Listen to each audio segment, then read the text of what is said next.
مجيد. قال الله تبارك وتعالى في كلامه المجيد: أعوذ بالله من الشيطان الرجيم. بسم الله الرحمن الرحيم. يا أيها الذين أوتوا الكتاب آمنوا بما نزلنا مصدقا لما معكم من قبل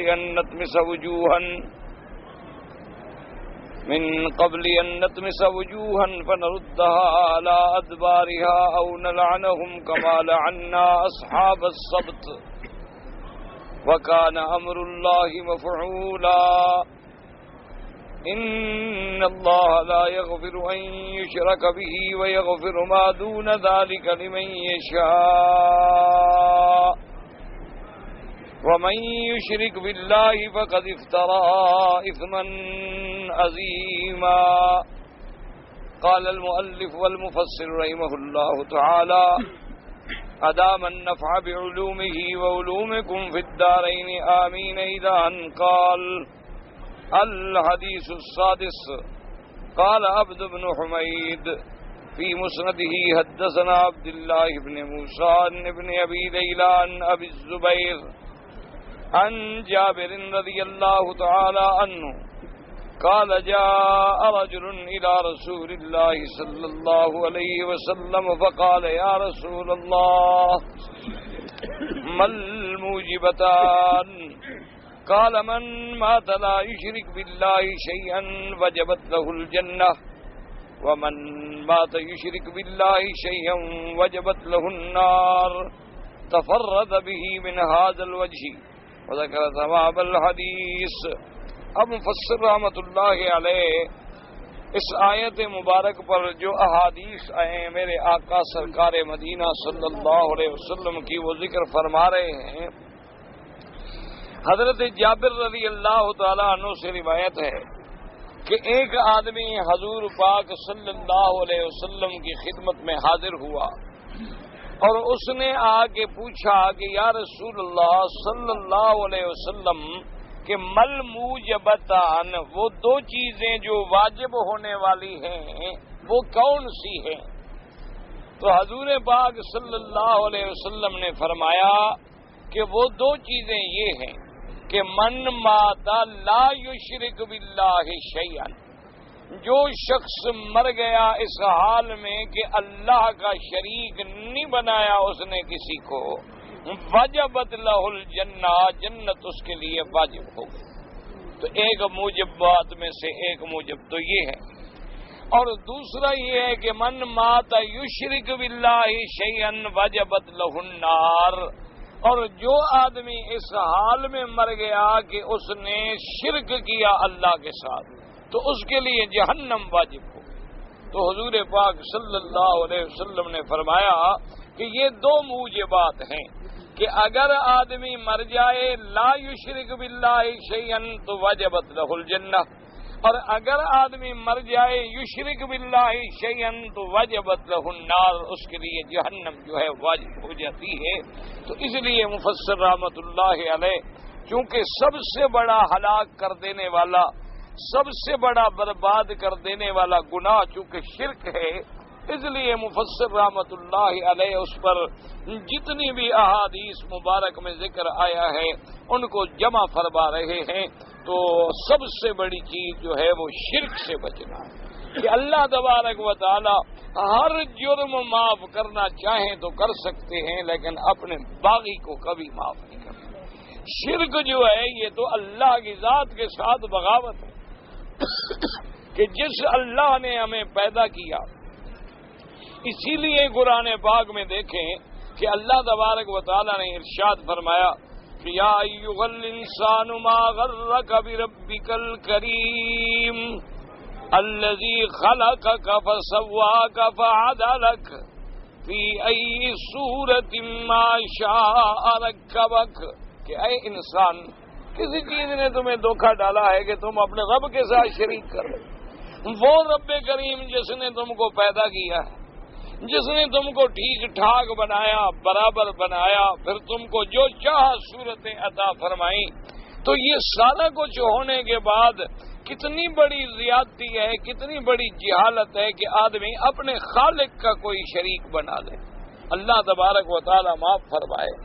اس لیے آپ دیکھیں نا جی، دنیا میں اگر کوئی انسان کوئی اچھی اینک بھی بنائے نا، کوئی کمپنی اچھی کار بنائے، اچھا ریڈیو بنائے، اچھا کپڑا بنائے، تو اس کا باقاعدہ وہ رجسٹر کرا لیتی ہیں کہ اب اس کو اور کوئی نہیں بنا سکتا، تاکہ کوئی ہمارے اس کام میں شریک نہیں ہو سکتا۔ تو اللہ فرماتے ہیں کہ تمہیں تو شرک اتنا برا لگتا ہے اور تم میری ذات میں شریک بناؤ کہ مجھے بھی نفع نقصان کا مالک سمجھو اور غیروں کو بھی نفع نقصان کا مالک سمجھو، میرے نام پر بھی ندا پکار اور نعرے لگاؤ اور غیروں کے بھی تم نعرے لگاؤ، میرے نام پر بھی تم منت منوتی نظر نیاز دو اور غیروں کے نام پر بھی تم نظر نیاز اور منت منوتیاں چڑھاؤ، تو پھر ایسا گناہ میں کبھی نہیں بخشتا۔ پھر اس کا علاج کیا ہے کہ ہمیشہ کے لیے جہنم۔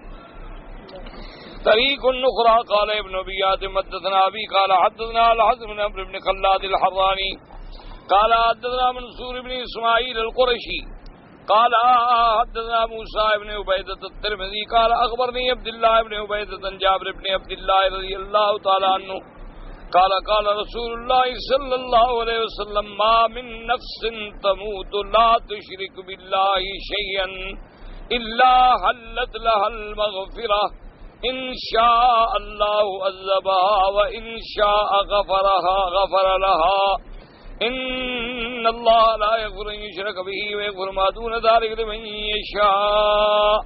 ورواه الحافظ ابو يعلى في مسنده من حديث موسى بن عبيد النخعي عبد الله بن عبيدة عن جابر ان النبي صلى الله عليه وسلم قال لا تزال المغفرة على العبد ما لم يقع الحجاب۔ قيل يا نبي الله صلى الله عليه وسلم وما الحجاب؟ قال الاشراك بالله۔ قال ما من نفس تلقى الله لا تشرك به شيئا الا حلت لها المغفرة من الله تعالى ان شاء يعذبها وان شاء يغفر لها۔ ثم قال نبي الله صلى الله عليه وسلم ان الله لا يغفر ان يشرك به ويغفر ما دون ذلك لمن يشاء۔ حضرت جابر بن عبداللہ رضی اللہ تعالیٰ عنہ سے روایت ہے، یہ دوسرا طریق ہے سند میں۔ قال رسول اللہ صلی اللہ علیہ وسلم، وہ فرماتی ہیں کہ ہمارے آقا سرکار مدینہ پاک صلی اللہ علیہ وسلم نے فرمایا ما من نفس، کوئی نفس، کوئی انسان، کوئی جی نہیں مرتا اس حال میں کہ اس نے اللہ کا کوئی شریک نہیں ٹھہرایا، اللہ کی مغفرت ڈھانپ لیتی ہے۔ اب اس کے باقی جتنے گناہ ہیں اللہ چاہے تو معاف فرما دیں، اللہ چاہے تو عذاب دے کے معاف فرما دیں، لیکن بخشش تو ہوگی نا۔ لیکن شرک تو ایسی بلا ہے کہ جس کی بخشش ہی کوئی نہیں۔ اور اسی طرح دوسری حدیث پاک میں حضرت جابر سے روایت ہے رضی اللہ تعالی عنہ سے، حضور پاک نے فرمایا کہ لا تزال المغفرۃ علی العبد ما لم یقع الحجاب، اللہ کی مغفرت ہمیشہ بندے کے ساتھ ہے، بندے کو بخشنے پہ تیار ہے، مگر جب درمیان میں پردہ آ جائے پھر بخشش نہیں ہوتی۔ صحابی نے پوچھا کہ مل حجاب یا رسول اللہ، وہ حجاب کیا؟ فرمایا الاشراک باللہ، اللہ کے ساتھ شرک۔ اگر اللہ کے ساتھ شرک کیا تو اب رحمت اور اس کے درمیان میں پردہ آ گیا، اب مغفرت نصیب نہیں ہوگی۔ یعنی اللہ کی مغفرت تو ہر حال میں بندے کو ڈھونڈتی ہے، ہر حال میں بندے پہ اترتی ہے اور اس کے باقی گناہوں پہ پردے پات ڈال دیتی ہے، لیکن ایک ایسی بلا ہے شرک کہ اس کے لیے پھر مغفرت کا کوئی سوال ہی پیدا نہیں ہوتا، کوئی رعایت کا سوال ہی پیدا نہیں ہوتا۔ اسی لیے آپ اندازہ فرمائیں کہ اللہ کے پیغمبر ہیں اور پہلے پیغمبر ہیں، اول رسول، سب سے پہلے رسول ہیں سیدنا نوح علیہ السلام، اور اللہ کے یہ پیغمبر اتنے عظیم، انہوں نے دعوت توحید میں زندگی گزاری کے 950 سال تک اپنی قوم کو دعوت توحید دیتے رہے۔ قرآن پاک فرماتے الف سنۃ الا 50 عاما، 1000 کم 50، یعنی 950 سال۔ اچھا، اور یہ بھی بعض لوگ غلطی میں مبتلا ہوتے ہیں جو یہ سمجھتے ہیں کہ نوح علیہ السلام کی عمر ہی 950 سال تھی، یہ بات غلط ہے۔ نوح علیہ السلام کی عمر تھی 1050 سال، 40 سال کے بعد تو آپ کو نبوت ملی، اور پھر جب قوم پہ طوفان آیا تو قوم ساری غرق ہو گئی، تو اس کے بعد بھی حضرت 60 سال زندہ رہے، تو 950 سال تو دعوت تبلیغ ہے، یعنی اتنی مدت صرف اللہ کی توحید کی دعوت دیتے رہے، لیکن قوم نے نہ مانا۔ لیکن اللہ کے پیغمبر صبر کرتے رہے، برداشت کرتے رہے، لیکن اپنا بیٹا مشرک ہو گیا تو جہنمی بن گیا، اللہ نے معافی نہ دی۔ یعنی شرک ایسی بلا ہے کہ اللہ کا نبی بھی اپنے بیٹے کو نہیں چھڑا سکتا، اللہ کا پیغمبر ہے، اللہ کا رسول ہے، صرف یہ نہیں کہ چھڑا نہیں سکے بلکہ اللہ کی طرف سے سخت حکم آ گیا، فرمایا فلا تسألن ما لیس لک بہ علم انی اعظک ان تکون من الجاہلین، کہ خبردار نوح آئندہ مجھ سے سوال کرنے کی بھی جرت نہ کرنا جس کا تمہیں علم نہ ہو۔ جب میں نے کہہ دیا ہے کہ میں معافی نہیں دوں گا تو پھر تم نے سوال کیوں کیا؟ اب یعنی نوح علیہ السلام اپنا بیٹا نہ چھڑا سکیں، لوط علیہ السلام کی بیوی ہے، بیوی جس سے اولاد ہے، یعنی آدمی کا اپنی بیوی سے کتنا بڑا رشتہ ہے، اور خاص طور پہ وہ بیوی جس سے اولاد بھی ہو، ام الولد بھی ہو، ام الاولاد بھی ہو، لیکن چونکہ کافرہ تھی، نتیجہ یہ نکلا کہ جب قوم پہ عذاب آیا تو بیوی بھی عذاب میں چلی گئی۔ لوط علیہ السلام کے نبوت آپ کی وجہ سے بیوی کو بھی فائدہ نہیں پہنچ سکا۔ اسی طرح قرآن میں دیکھ لیں کہ سیدنا ابراہیم علیہ السلام اللہ کا پیغمبر ہے، خلیل اللہ۔ اچھا، پھر صرف پیغمبر نہیں، انبیاء کی لڑیوں کا اصل ہے کہ آپ کے خاندان میں اللہ نے نبوت رکھی، سیدنا ابراہیم الخلیل کے خاندان میں نبی ہی نبی۔ اتنا بڑا شان ہے کہ اللہ نے خلیل کا لقب دیا ہے، لیکن باپ آزر جب شرک میں مبتلا ہو گیا تو اس کو نجات نہ مل سکی، حتیٰ کہ حضرت ابراہیم علیہ السلام دعا مانگتے تھے کہ میرا اللہ مغفر لے ابھی، میرے ابے کی مغفرت فرما دے، لیکن جب باپ کو شرک پہ موت آ گئی اللہ نے حکم دے دیا کہ آج کے بعد دعا بھی نہیں مانگنی، بس جب تک والدین مشرک ہیں، کافر ہیں، زندہ ہیں دعا مانگ سکتے ہو کہ اللہ ان کو اسلام نصیب کر، اللہ ان کو ہدایت نصیب کر، لیکن اگر شرک پہ موت آ جائے اب دعا کا بھی کوئی فائدہ نہیں۔ تو اس لیے میرے عزیز، میرے بھائی، یہ کوئی مولویوں کا مسئلہ نہیں کہ کسی کا دل آئے تو مان لے اور کسی کا دل آئے تو نہ مانے، یہ کوئی پارٹی کا مسئلہ نہیں ہے کہ چلو جی پارٹی کی بات ہے کوئی مان لی کوئی نہیں، یہ قرآن اور حدیث کا فیصلہ ہے کہ اللہ شرک کبھی نہیں بخشتا، چاہے مشرک کتنا بڑا ہو۔ یہ تو جاہلوں کے عقیدے ہیں کہ ہمیں پیر چھڑا لیں گے، ہمیں فلاں چھڑا لے گا، وہ تب چھڑائیں گے جب ہماری موت ایمان پہ آئے، اگر ہماری موت ہی شرک پہ آئے تو کسی نے کیا چھڑانا، کسی نے کیا شفاعت کرنی ہے۔ تو یہ مسئلہ کسی مولوی کا مسئلہ نہیں، اس میں جھگڑے میں نہ پڑے کرو گے جی ایک مولوی یوں کہتا ہے اور ایک مولوی یوں کہتا ہے، یہ تو قرآن و حدیث کے فیصلے ہیں، یہ تو اللہ کے قرآن کا نص قطعی ہے، اور جو مسئلہ قرآن میں آ جائے یا فرمان مصطفیٰ میں آ جائے صلی اللہ علیہ وسلم، اس میں کسی قسم کا جھگڑا نہیں ہوتا، اس میں کسی قسم کا اختلاف نہیں ہوتا، اور اس میں کسی کو پھر اپنے عقل دوڑانے کی ضرورت نہیں ہوتی۔ یہ مسائل میں اختلاف ہوتا ہے علماء میں، کہاں جہاں فروعی مسائل، کہاں اختلاف ہوتا ہے کہ بھی دو حدیثیں آ گئی ہیں، ایک حدیث میں ایک صحابی نے ایک دعا نقل کی ہے کہ اللہم اہدنی فی من ہدیت وعافنی فی من عافیت وتولنی فی من تولیت وقنی شر ما قضیت فانک تقضی فلا یقضی علیک، اور ایک صحابی نے دوسری دعا نقل کی ہے، تو بعض ائمہ نے اس حدیث کو لے لیا، بعض ائمہ نے اس حدیث کو لے لیا، یہ اختلاف نہیں ہوتے بلکہ حدیثیں ہی دو ہیں۔ یا ایک عمل ہے میرے مدنی سرکار کا کہ آپ نے یہ عمل بھی فرمایا ہے اور یہ عمل بھی فرمایا ہے، اب ایک صحابی کو حدیث پہنچی ہے اس عمل کی، اس نے اسی کو بیان کر دیا، دوسرے کو حدیث پہنچی ہے دوسرے عمل کی اس نے بیان کر دیا، تو یہی چیز ائمہ میں بھی اختلاف کا باعث رہی، ورنہ اصل غور کریں تو دونوں نے پکڑا کس کو ہے؟ فرمان محمد مصطفیٰ صلی اللہ۔ اب ان کو جو حدیث پہنچی ہے انہوں نے تو اسی کو پکڑنا ہے نا، دوسری حدیث ان کو پہنچی نہیں۔ اچھا، اگر دو حدیثیں پہنچی ہیں تو پھر یہ فیصلہ نہیں کر پائے کہ بھئی آخری عمل کیا تھا حضور صلی اللہ علیہ وسلم صلی اللہ علیہ وعلا آلہ واصحابہ وسلم تسلیما کثیرا کثیرا، تو اس لیے بعض ائمہ اس حدیث پہ قائم رہے، بعض ائمہ اس حدیث پہ قائم رہے۔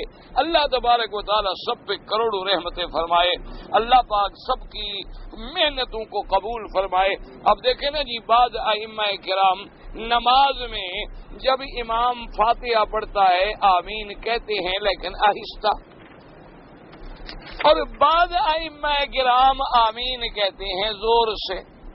تو وجہ کیا ہے کہ بھئی جن کو یہ حدیث ملی کہ بھئی صحابہ نے آمین زور سے کہی ہے اور مسجد میں گونج پیدا ہو گئی، انہوں نے اس حدیث پاک کو لے لیا، اور جس امام نے فرمایا کہ آہستہ کہو اس نے کہا بھئی یہ جو ہے دعا ہے، اور دعا کے بارے میں اللہ کے قرآن کا فیصلہ ہے کہ دعا آہستہ مانگی جائے، وہ اللہ کے ہاں زیادہ محبوب ہے، زیادہ پسندیدہ ہے، تو جب یہ دعا ہے تو ہم زور سے کیوں کریں؟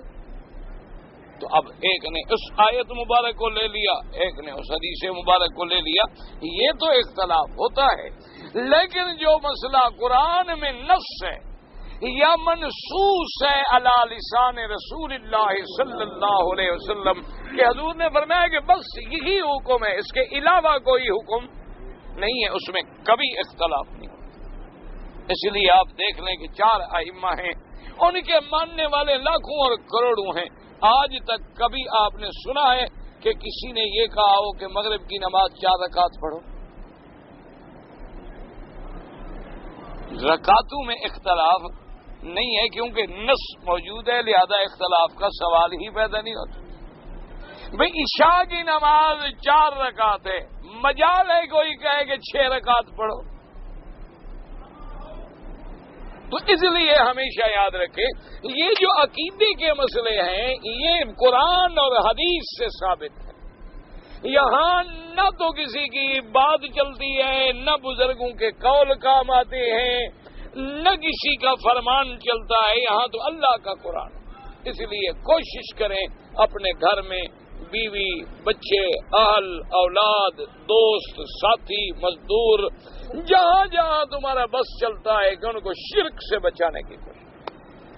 بس شرک سے بچ گئے تو پھر امید ہے اللہ کی رحمت ڈھانپ لے، اور اگر شرک آ گیا تو پھر امیدوں کے دروازے بند ہو، پھر وہ دروازے کھلتے ہی نہیں۔ اسی لیے حضور نے فرمایا کہ وہ حجاب نہ آئے۔ صحابی نے پوچھا حضور وہ حجاب کہتے ہیں پردہ، دروازہ بند ہو گیا، تو نے کہا جی وہ کیا ہے؟ فرمایا الاشراک باللہ، اگر شرک کر لیا تو اللہ کی رحمت کا دروازہ بند ہو گیا، اب کھل ہی نہیں سکتا۔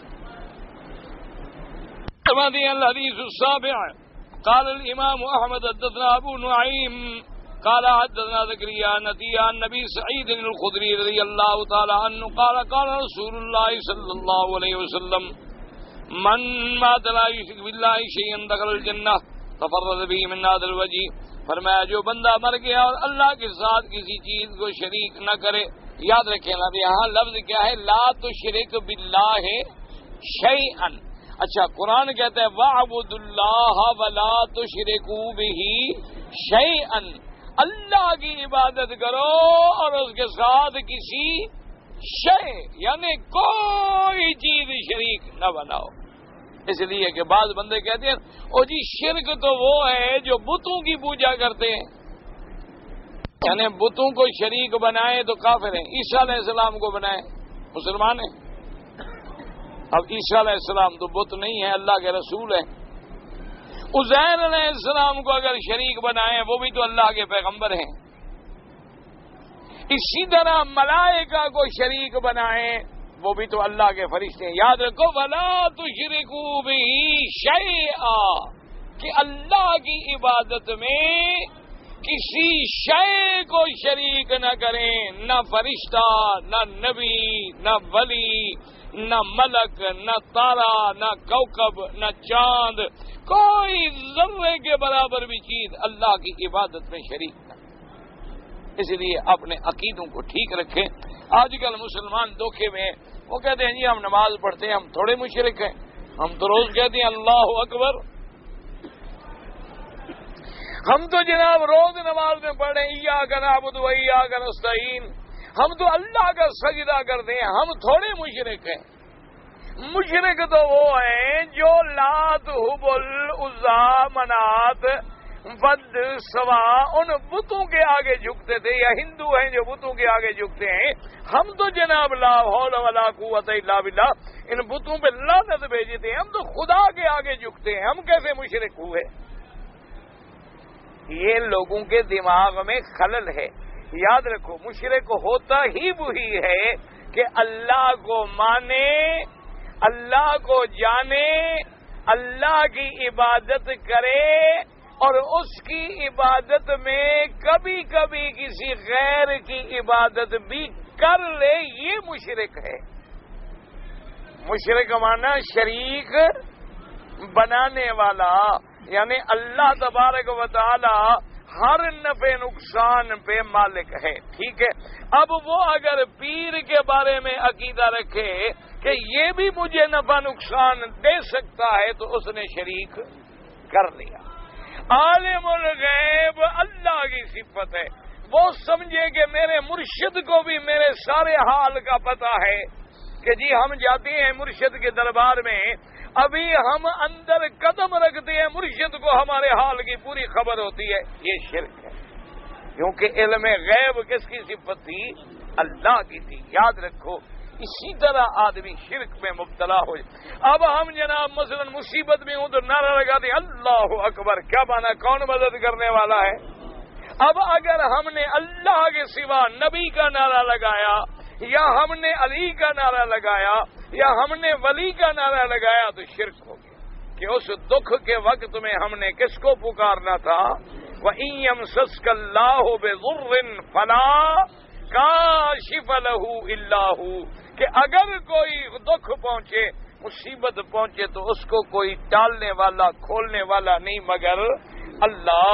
تو جب اب ہم نے اللہ اکبر بھی کہہ دیا اور پھر یا رسول اللہ کا نعرہ بھی لگا دیا، یا دستگیر بھی لگا دیا، یا علی بھی لگا دیا، اور شرک کیا ہوتا ہے کہ اللہ کو بھی ندا کی، انبیاء کو بھی ندا کی، اللہ کو بھی پکارا، حضرت علی کو بھی پکارا، اللہ کو بھی پکارا، اپنے مرشد کو بھی پکارا، اسی کا نام شرک ہے، یاد رکھیں۔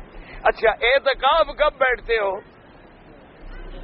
رمضان، ویسے تو سارا سال بیٹھنا جائز ہے، جب کوئی بیٹھنا چاہے، یاد رکھیں اعتکاف سارا سال آدمی بیٹھ سکتے ہیں۔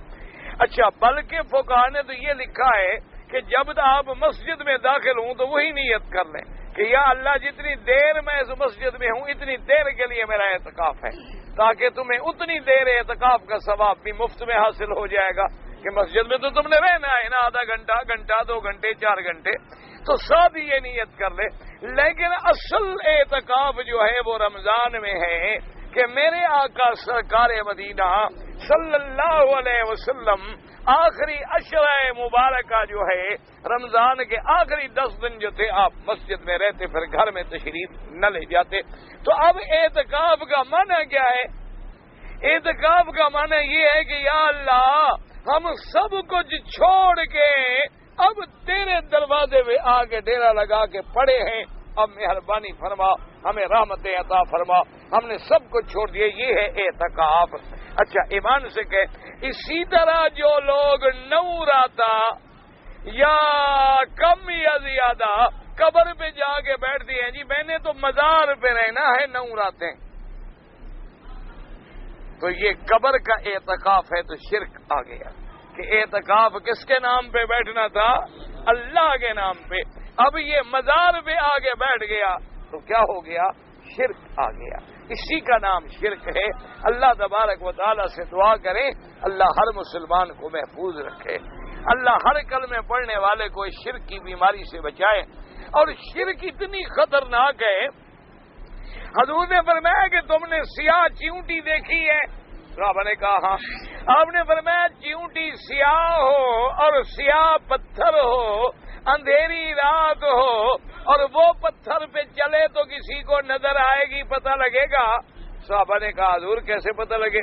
چیونٹی بھی سیاہ، رات بھی سیاہ، پتھر بھی سیاہ۔ آپ نے فرمایا شرک اس سے بھی ایسے باریک اندر داخل ہو جاتا ہے، پتہ بھی نہیں لگتا۔ آپ نے فرمایا شرک ایسی بلا ہے کہ آدمی کے اندر وہ ایسے داخل ہو جاتا ہے آدمی کو پتہ بھی نہیں لگتا اور مشرک بن جاتا ہے۔ اس لیے اللہ نے قرآن میں فرمایا وَمَا يُؤْمِنُ أَكْثَرُهُمْ بِاللَّهِ إِلَّا وَهُمْ مُشْرِكُونَ، بہت سارے لوگ ہیں جو اللہ پر ایمان کا دعویٰ کرتے ہیں لیکن ہیں وہ مشرک، دعویٰ کرتے ہیں کہ ہم اللہ کو ماننے والے ہیں لیکن ہیں مشرک۔ یعنی آپ اندازہ فرمائیں کہ ایک آدمی، لفظ وا جو ہے نا، سمجھو لفظ وا یہ ہے جمع کرنے کے لیے، کیا مانا؟ ملانے کے لیے، جس سے آپ کہتے ہیں نا جی میرے پاس میرے بھائی اور فلاں آدمی آئے تھے، تو واہ مانا اور، یعنی اور وہ بھی اور یہ بھی آئے تھے، تو یہ جمع کا لفظ ہے۔ عربی میں بھی جمع کے لیے ہوتا ہے، جاءنی زید و امر، میرے پاس زید بھی آئے امر بھی آئے۔ ایک آدمی جو آیا حضور صلی اللہ علیہ وسلم کے سامنے بات کی تو اب اس بیچارے نے محاورتاً کہہ دیا کہ ما شاء اللہ و شئت،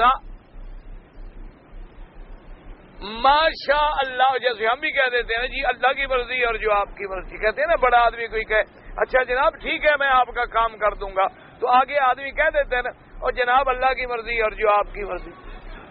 اس آدمی نے بھی اسی طرح محاورے میں کہہ دیا کہ ما شاء اللہ و شئت۔ حضور ناراض ہو گئے، فرمایا جعلتنی للہ ندن۔ اس نے کیا کہا؟ اس نے کہا جو اللہ چاہے اور محمد مصطفیٰ چاہے، جو اللہ چاہے اور جو آپ چاہیں۔ لفظ آ گیا واہ کا، تو واہ تھی جمع کے لیے۔ حضور ناراض ہو گیا، آپ نے فرمایا تم نے مجھے اللہ کا شریک بنا دیا، خبردار آئندہ یہ لفظ نہ کہنا کہ ما شاء اللہ و شئت، یہ کہو کہ ما شاء اللہ ثم شئت، لیکن لفظ واہ تو جمع کر رہا ہے، تو مجھے خدا کی مشیت میں داخل کر رہے ہو، شرک کر رہے ہو، مجھے اللہ کا شریک بنا رہے ہو کہ جو اللہ چاہے اور آپ چاہیں۔ یعنی اتنی احتیاط کی ہے حضور پاک نے صلی اللہ علیہ وآلہ آلہ واصحابہ وسلم تسلیما کثیرا کثیرا نے کہ بھئی ایک لفظ ہے، لیکن حضور نے فرمایا کوئی دھوکے میں نہ پڑ جائے، اس لیے آپ نے فرمایا خبردار آئندہ یہ نہ کہنا اللہ چاہے آپ چاہیں، نہیں، جو چاہتا ہے بس اللہ چاہتا ہے۔ وما تشاءون الا ان یشاء اللہ، اللہ جو چاہے گا وہی ہوگا۔ لفظ واہ میں مجھے شریک کرے، اسی وجہ سے علماء نے فرمایا کہ واہ سے جیسے حضور نے منع کیا ہے تو یا حرف ندا ہے، تو تم یا بھی نبی کے ساتھ نہ لگاؤ، کہیں ایسا نہ ہو کہ شرک میں ہم مبتلا ہو جائیں۔ اس لیے علماء منع فرماتے ہیں۔ اللہ تبارک و تعالی ہر مسلمان کو اس خطرناک بیماری سے محفوظ فرمائیں۔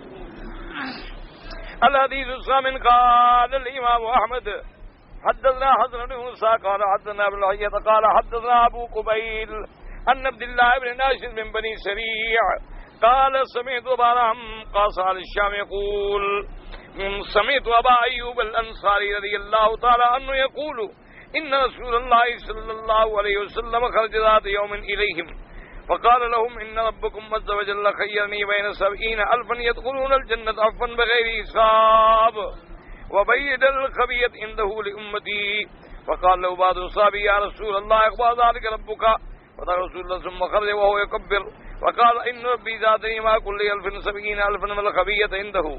قال أبو رحم يا أبا أيوب أظن خبيث رسول الله صلى الله عليه وسلم فأكره الناس بأفواههم فقالوا وما أنت وخبيث رسول الله صلى الله عليه وسلم. وقال أبو أيوب دعوا الرجل عنكم أخبركم عن خبيث رسول الله كما أظن بل كالمستيقن إن خبيث رسول الله من يقول من شهد أن لا إله إلا الله وحده لا شريك له وأن محمدا عبده ورسوله مصدقا لسانه قلبه دخل الجنة. اب جناب فرماتی ہیں کہ ہم نے قصہ سنا حضرت ابو ایوب انصاری سے، ابا رحم نے بھی یہ واقعہ بیان کیا کہ ابو ایوب انصاری فرماتی ہیں کہ حضور پاک صلی اللہ علیہ وسلم ایک دفعہ ہمارے پاس تشریف لے آئے اور آ کر آپ نے فرمایا ان ربکم عز وجل خیرنی بین 70,000، يدخلون الجنة بغير حساب وبين الخبيث عنده لأمتي. اللہ پاک نے مجھے اختیار دیا ہے. اللہ نے فرمایا کہ میرے مدنی محمد مصطفیٰ صلی اللہ علیہ وسلم آپ چن لیں کہ یا تو ہم آپ کی امت میں سے 70,000 بغیر حساب کے بخش دیتے ہیں، یا پھر چن لیں کہ جو ہم نے محفوظ رکھا ہے آپ کی امت کے لیے. اب جناب اس کے بعد آئے فرماتے ہیں ابو ایوب انصاری رضی اللہ تعالی عنہ کے پھر دوبارہ حضور پاک تشریف لے آئے.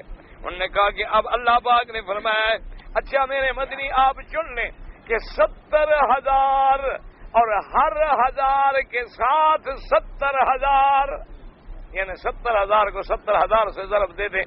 حساب کتاب تو آپ کو ہوتا ہوگا، مولویوں کو تو حساب آتا نہیں، کیونکہ ہم تو مفت کے کھانے والے ہیں. ہمیں حساب کیوں ہے؟ روٹی کوئی کھلا دیتا ہے، کپڑے کوئی بھیج دیتا ہے، ہم کیوں حساب کریں بھائی؟ ہمیں جب اللہ میاں بغیر حساب کے دیتی ہیں، مولوی کو حساب.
کے کھاتا ہے کہ حساب آئے. حساب اس کو آتا ہے جو کمائے گا، جو محنت کرے گا. جس آدمی نے مفت کھانا ہے حساب کیوں کرے؟ تو بہرحال ضرب تو آپ دے دینا 70,000 ضرب 70,000 اتنی بندے آپ کی امت میں بغیر حساب کے ہم بخش دیتے ہیں. یا پھر چن لیں کہ جو ہم نے آپ کی امت کے لیے چھپا کے رکھا ہے. تو حضور صلی اللہ علیہ وسلم نے اختیار نہ فرمایا، چپ گئے. یعنی آپ نے اس چیز کو چنا جو خبیہ ہے. خبیہ مانا محفوظ، کہ بھی ایک چیز آپ کے لیے محفوظ کر دی گئی.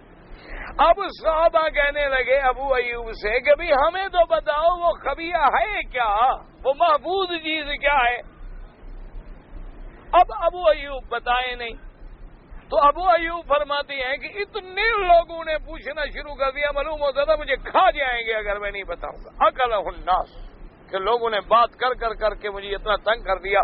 تو میں نے کہا کہ بھائی جو میں نے سمجھا ہے، بلکہ مجھے گمان نہیں یقین ہے کہ وہ خبیہ یہ ہے کہ جو بندہ اس حال میں مر گیا کہ اشہد اللہ الہ الا اللہ وان محمد الرسول اللہ، کہ اس نے شرک نہیں کیا اور زبان اور دل سے سچی تصدیق کی ہے دین محمد کی، اس کی بخشش ہو جائے گی.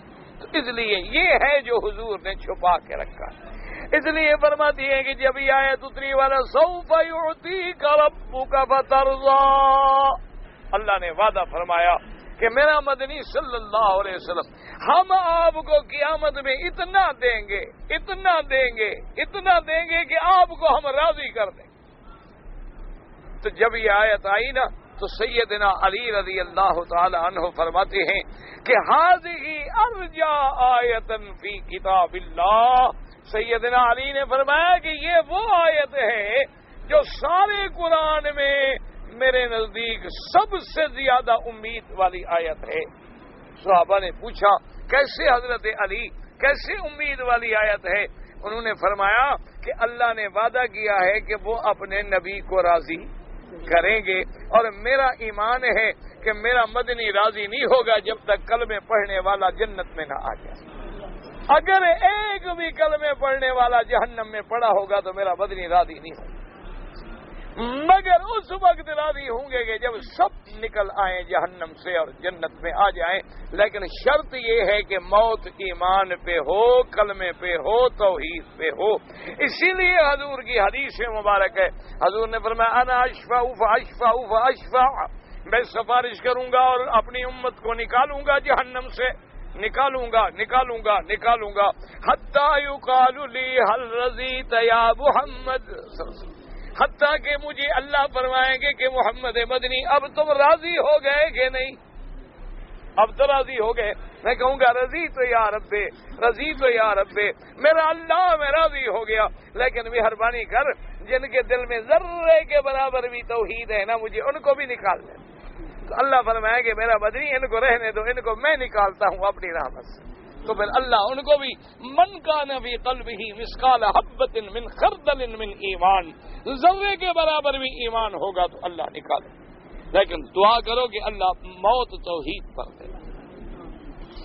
الحدیث التاسع قال ابن ابی حاتم حدثنا ابی قال حدثنا محمد بن الفضل الحرانی قال حدثنا عيسى بن يونس واخبرنا هاشم بن القاسم الحراني فيما كتب إلي حدثنا عيسى بن يونس نفسه واسم بن صاحب الرقاشي نبي ثورة بن أخي أبي أيوب الأنصاري النبي أيوب قال جاء رجل إلى النبي صلى الله عليه وسلم فقال إن لي ابن أخ لا ينتهي عن الحرام قال وما دينه قال يصلي ويهدي الله تعالى قال استوى منه دينه إن أبى فابتعه منه فطلب رجل ذلك من فذاك منه فأبى عليه فأتى النبي صلى الله عليه وسلم وقال وجدته شيئا عن دينه قال فنزلت إن الله لا يغفر أن يشرك به ويغفر ما دون ذلك لمن يشاء۔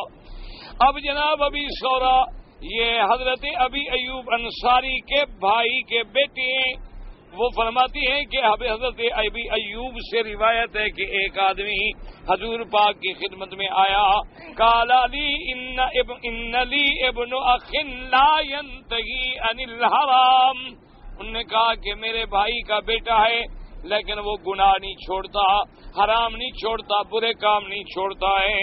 حضور نے فرمایا اچھا یہ بتاؤ اس کا دین کیا ہے، مذہب کیا ہے، عقیدہ کیا ہے؟ اس نے کہا حضور نماز بھی پڑھتا ہے بھی پکا موحد، ہے بھی توحید والا، لیکن گناہ نہیں چھوڑتا۔ قال استوحب منه دینه فإن أبى فابتعه منه، آپ نے فرمایا اچھا کہ اس کو کہو کہ دین کے بدلے میں تمہیں لینا چاہتا ہوں، اگر وہ نہ انکار کرے تو کہو اچھا بھی تم ایسا کرو، تم دین مجھے دے دو، میں تمہارا دین لینا چاہتا ہوں۔ کیوں تب دین کا کیا فائدہ، تم حرام تو چھوڑتے نہیں، چلو دین مجھے دے دو۔ قال فطلب الرجل ذاك منه فأبى عليه، وہ آدمی آیا، اس نے کہا دیکھو بھائی بات سنو، ایسا کرو تم اپنا دین مجھے بیچ دو، کیوں گناہ تو تم چھوڑتے نہیں، پر دین کو رکھنے کا کیا فائدہ ہے؟ اس نے کہا بھی نہیں، گناہ گار ہوں لیکن دین نہیں چھوڑتا، یہ علیحدہ بات ہے کہ میں گناہ گار ہوں لیکن میں دین نہیں چھوڑوں گا کبھی۔ وہ آیا حضور کی خدمت میں، اس نے کہا حضور وہ دین تو نہیں چھوڑتا۔ اللہ نے قرآن نازل فرما دیا میرا مدنی جو شرک نہ کریں ان کو میں بخشنے کے لیے تیار ہوں، شرط یہ ہے کہ وہ شرک نہ کریں، وہ مشرک نہ مرے، باقی گناہوں کی معافی مل سکتی ہے، اس کی رحمت بہت بڑی۔ الحدیث العاشر قال حافظ ابو یعلا قال حدثنا عمرو بن الزاق قال حدثنا ابي قال حدثنا ابو حمام الحنائی قال حدثنا ثابت بن انس رضي الله تعالى عنه قال جاء رجل الى رسول الله صلى الله عليه وسلم فقال يا رسول الله ما تركت حاجة قضيت قال أليس تشهد أن لا إله إلا الله وأن محمدا رسول الله صلى الله عليه وسلم؟ قال نعم قال فإن ذلك يأتي على ذلك كله۔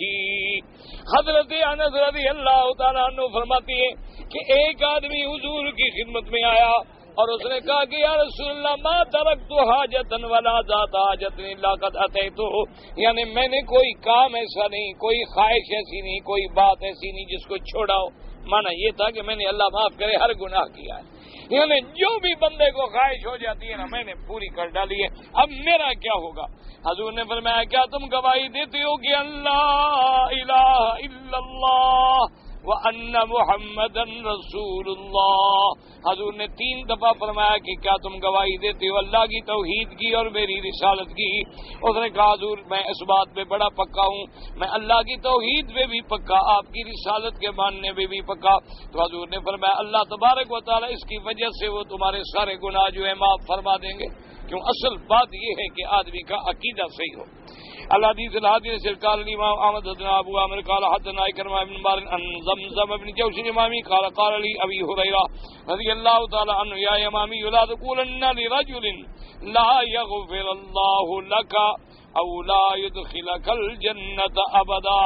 فقلت يا أبا هريرة رضي الله تعالى عنه هذه كلمة يقول آدم على أخيه وصاحبه إذا غضب قال لا تقولها فإني سمعت رسول الله صلى الله عليه وسلم يقول كان في بني إسرائيل رجلان أحدهما مجتهد في العبادة وكان الآخر مسلم نفسه وكان متآخيين وكان مجتهد صغير الآخر ذنبه يقول يا هذا أكثر ويقول خلني وربي أبو استعلي ركيبا إلى أن رأوا يوما الأعظم من استعظمه فقال ويك أكثر قال خلني وربي أبو استعلي ركيبا فقال والله لا يغفر الله لك أو لا يدخل الجنة أبدا.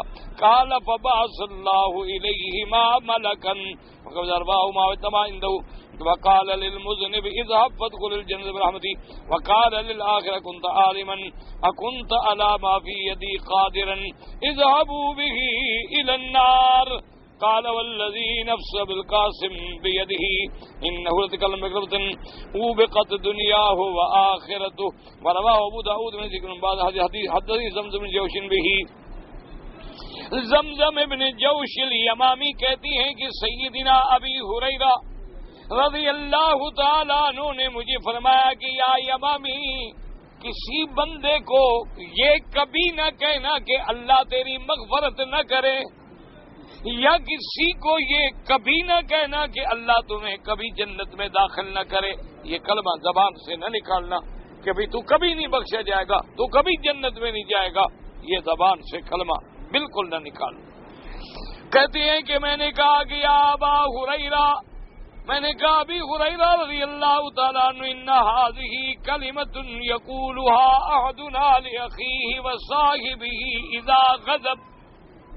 میں نے کہا بھائی بات یہ ہے خوشی سے تو نہیں کہتے نا، لیکن کبھی بندے کو غصہ آ جاتا ہے، جوش آ جاتا ہے تو کہہ دیتا ہے کہ بھئی تو یار کبھی جنت میں نہیں جائے گا، تو کبھی نہیں بخشا جائے گا، تو ایسا گندا ہے، گناہگار ہے، برا ہے. انہوں نے فرمایا سنو، حدیث پاک میں ہے ہمارے آقا نے سرکار مدینہ نے فرمایا صلی اللہ علیہ وسلم نے کہ بنی اسرائیل کے زمانے میں 2 آدمی دوست تھے، بھائی بنے ہوئے تھے، لیکن ایک آدمی جو ہے ماشاءاللہ بڑا مجتہد، بڑا عابد، بڑا زاہد، بڑی عبادت کرنے والا، اور اس کا دوسرا دوست جو ہے وہ بڑا گناہگار، بڑا مجرم. اب جو صالح آدمی ہے، نیک آدمی ہے، وہ اپنے دوست کو کہے بھی اکثر یار شرافت کرو، چھوڑو گناہ نہ کیا کرو. وہ کہ یار کمال ہے تم میرے دوست ہو، کوئی تم میرے نگران تو نہیں ہو، اللہ نے تمہیں اسی لیے پیدا کیا ہے کہ میرے گناہوں کی نگرانی کرو، تم چھوڑو میں جانوں میرا رب جان. اب دوستی بھی چل رہی ہے، وہ دیکھے پھر گناہ کر رہے ہو گئے، بھئی گناہ چھوڑ دو، گناہ خراب ہے، بری ہو کہ یار چھوڑ، تم کو میرے کو نگران ہو، تمہاری ڈیوٹی لگی ہوئی ہے، خلنی و ربی، مجھے میرے رب کے ساتھ چھوڑ دو.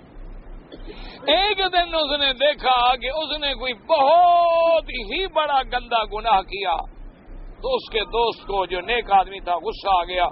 اس نے کہا کہ یار تو اتنا گندا آدمی ہے، تجھے کبھی خدا جنت میں نہیں داخل.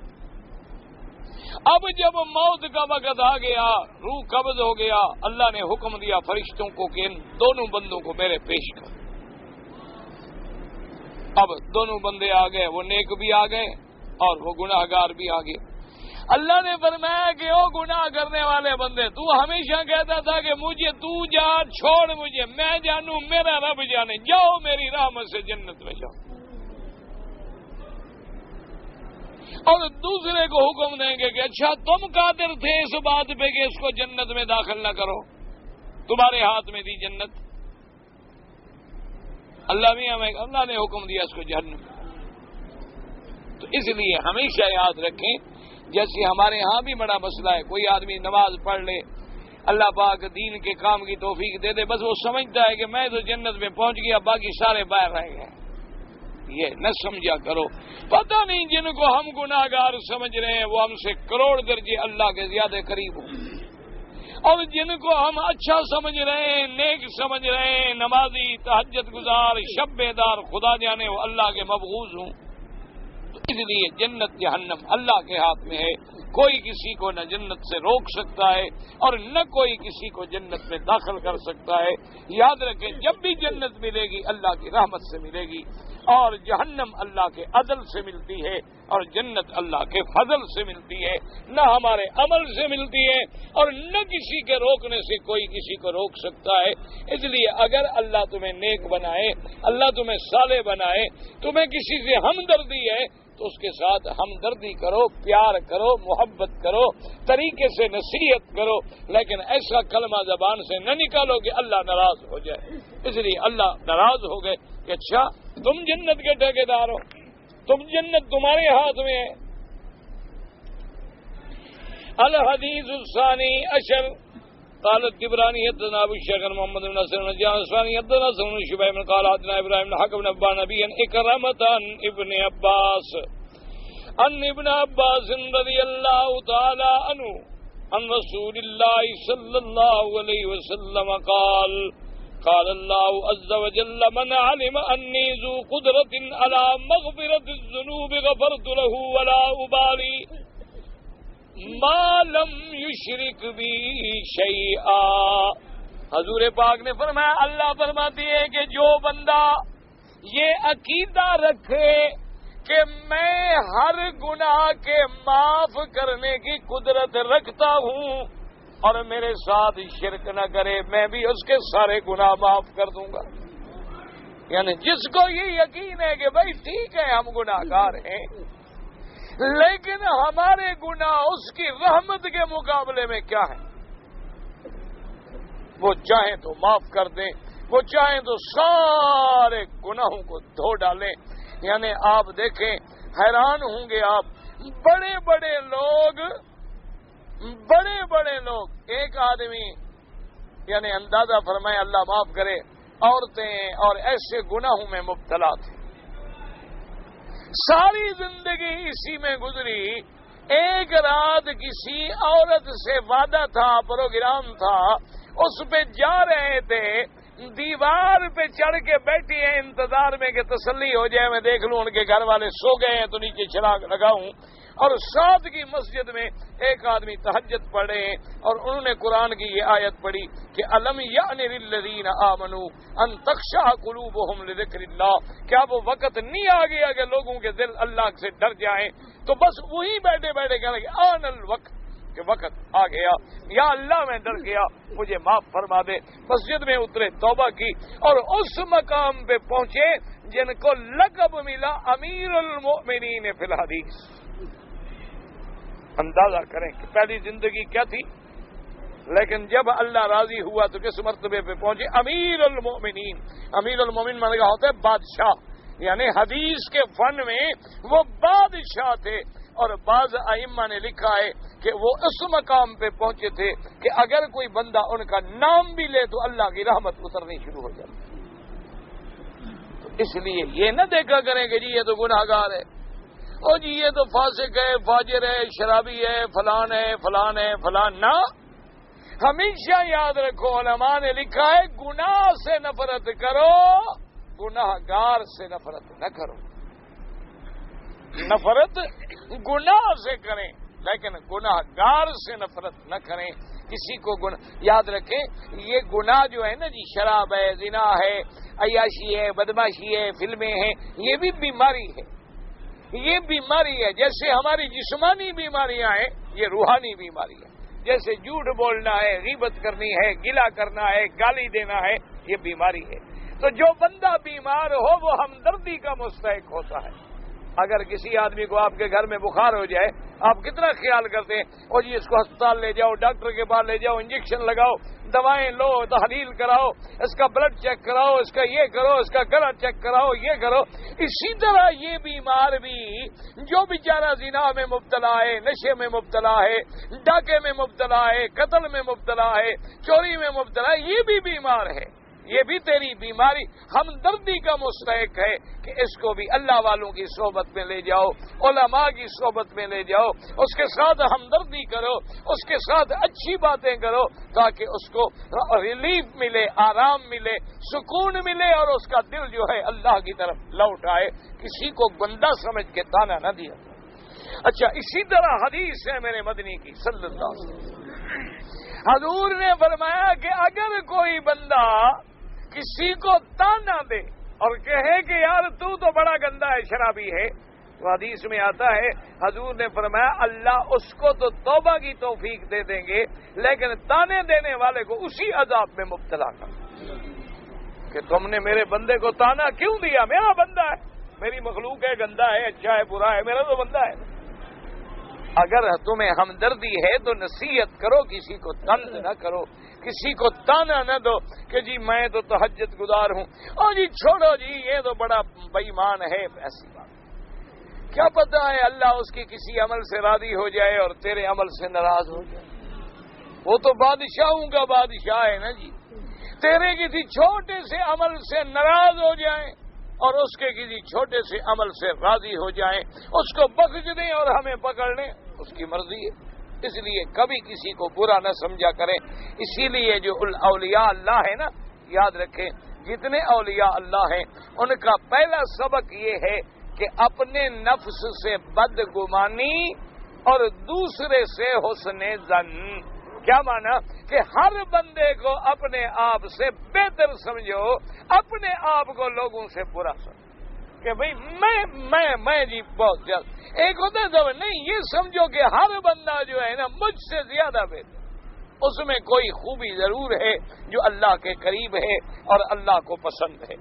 اس لیے حضور پاک صلی اللہ علیہ وآلہ وسلم نے فرمایا کہ اللہ پاک فرماتی ہیں کہ جو آدمی یہ یقین رکھے, یہ جان لے کہ مجھے معاف کرنے کی قدرت ہے, میں اس کے گناہ معاف کرنے پہ تیار ہوں, واللہ اعلم.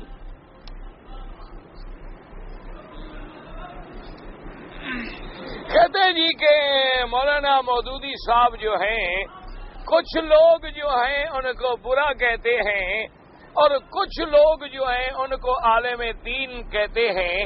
میرے بھائی ایک حدیث ہے میرے پاک نبی کی صلی اللہ علیہ وسلم, آپ نے فرمایا کہ جب کوئی شخص مسلمانوں میں مر جائے, فرمایا لا تذکروا موتاکم الا بخیر, مرنے والوں کو ہمیشہ اچھائی سے یاد کرو, ان کی برائی نہ کرو. وہ فوت ہو گئے, اللہ ان کی قبر پہ کروڑوں رحمتیں کرے. باقی یہ قاعدہ ہے دنیا میں کوئی بھی ایسا عالم نہیں گزرتا, اس میں غلطیاں بھی ہوتی ہیں, اس میں اچھائیاں بھی ہوتی ہیں, اس میں کوتاہیاں بھی ہوتی ہیں, کیونکہ انسان ہوتے ہیں, ہر انسان سے غلطی ہو سکتی ہے. بہت سارے مسائل ہیں جس میں مودودی صاحب سے علماء کو اختلاف ہے, لیکن اختلاف کا معنی یہ تو نہیں کوئی ان کو گالی دے یا برا کہے, کسی کو برا کہنے کا حق نہیں. مسئلے کا اختلاف علیحدہ ہے. بہت سارے علماء کرام نے ان کی تفسیر پر بھی اعتراض کیے ہیں اور ان کی بعض کتابوں میں صحابہ کے موضوع پر بھی معاملات جو ہیں اس پر بھی اعتراض ہوئے ہیں, اور حضرت عیسیٰ علیہ السلام کے رفع کے بارے میں بھی ان پر اعتراضات ہوئے ہیں. لیکن مسئلے میں اختلاف ہونا الگ بات ہے. کسی کو گالی دینا جو ہے نہ اسلام اجازت دیتا ہے نہ دین اجازت دیتا ہے, اور خاص طور پہ جو لوگ مر جائیں اللہ ان کی قبروں پر رحمت کرے.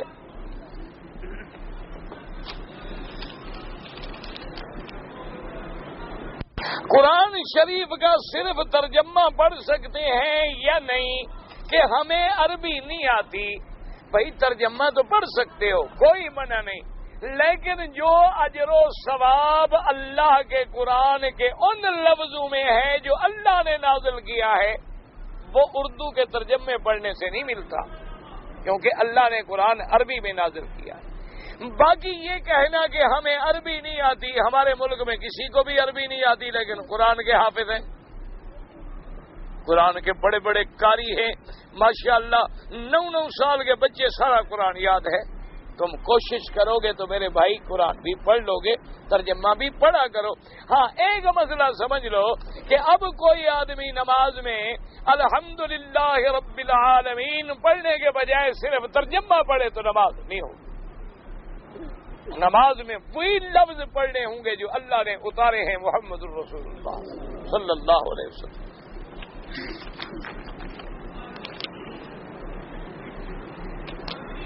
کہتے ہیں جی کہ کسی کے گھر میں اگر کوئی خزانہ دفن تھا اور نکل آیا اور اس وقت جو حکومت ہے وہ مسلمانوں کی نہیں ہے تو اب وہ کیا کرے؟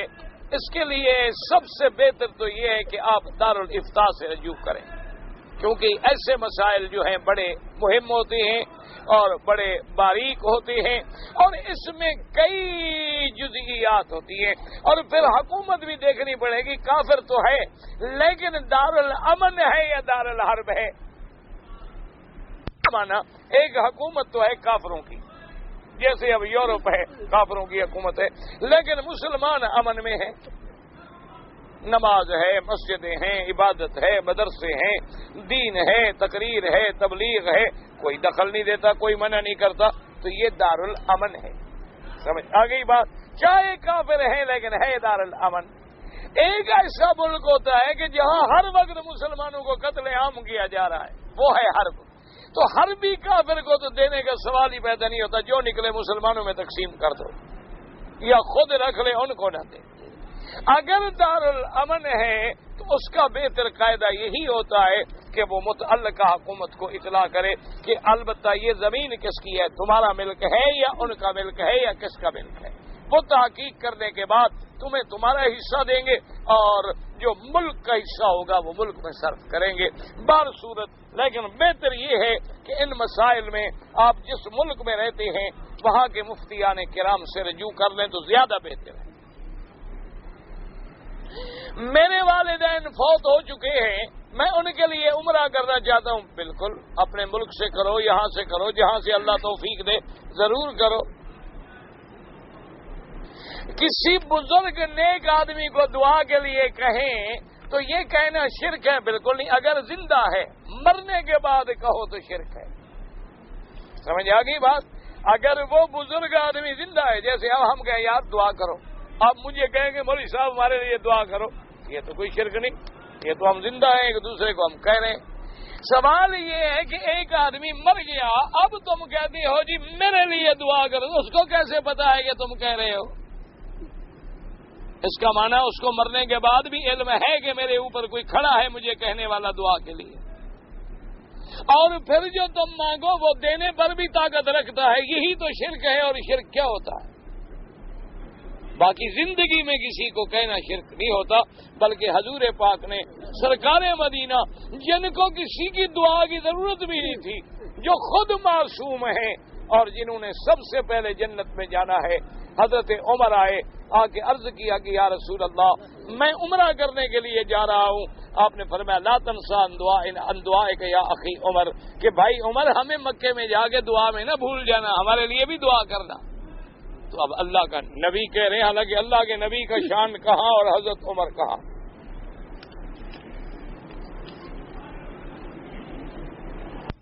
ایک لڑکی اور لڑکے کی عمر 8 سال کی تھی، اس وقت ان کا نکاح کر دیا گیا تھا، اور جب لڑکا 20 سال کا ہو گیا اس نے لڑکی کو طلاق دے دی۔ طلاق ہو جائے گی؟ بالکل ہو جائے گی، جب نکاح ہو گیا تھا تو طلاق کیوں نہیں ہوگی؟ بچپن میں جو نکاح کرتے ہیں والدین وہ ہو جاتا ہے، اور بالغ ہونے کے بعد لڑکے کو حق ہے چاہے طلاق دے چاہے نکاح کو باقی رکھے۔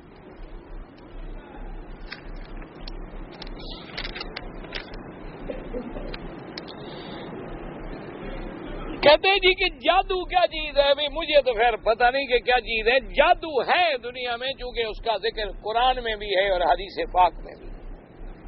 یہ کہنا کہ جادو نہیں ہوتا یہ تو بالکل جہالت ہے، اللہ کے قرآن میں موجود ہے. اور اسی طرح یعنی جادو ایک ایسی ظالم اور ایسی گندی بلا ہے کہ لبید بن العاصم یہودی نے میرے پاک نبی پہ جادو کیا اور اثر ہو گیا. تو جب اللہ کے نبی پر جادو اثر کر سکتا ہے تو ہم کیا ہیں؟ ہماری طاقت کیا ہے؟ جادو ہوتا ہے، اثر بھی ہوتا ہے. یہ علم ہے لیکن شیطانی علم ہے.